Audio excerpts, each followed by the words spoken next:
Eluganti kitty channel. ఈరోజు కాకరకాయ తాలింపు చేస్తున్నాను. ఈ కాకరకాయలు ఈ వర్షాకాలంలో బాగా దొరుకుతాయి. ఇవి రాయలసీమలో బాగా దొరుకుతాయి.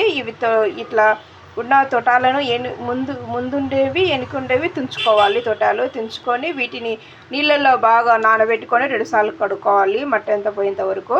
ఇందులో కొంచెం సాల్ట్ వేసుకున్నాను. కడిగి ఇట్లా వేసుకొని ఇందులో నీళ్ళు పోసుకోకూడదు, మూత పెట్టుకోకూడదు. గంటతో కలబెట్టుకోకుండా కిందికి పైకి ఎగిరించుకుంటూ అంటే కిందికి పైకి అనుకుంటూ ఉడికేంత వరకు ఉంచుకోవాలి.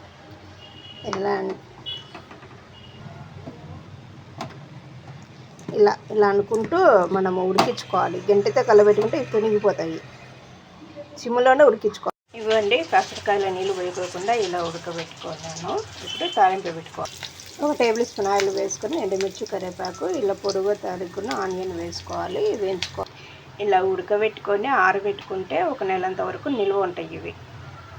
ఇలా ఆనియన్ వేగిన తర్వాత ఇందులో వేసుకోవాలి. వీటిలో ఒక 5 నిమిషాలు వేయించుకోవాలి ఆయిల్లోనే. తర్వాత ఇందులో పప్పుల పొడి, పల్లీల పొడి వేసుకోవచ్చు, పప్పుల పొడి వేసుకోవచ్చు, తెల్లవాయి పొడి కూడా వేసుకోవచ్చు ఇందులో. ఇప్పుడు పప్పుల పొడి వేస్తున్నాను. ఎండుమిర్చి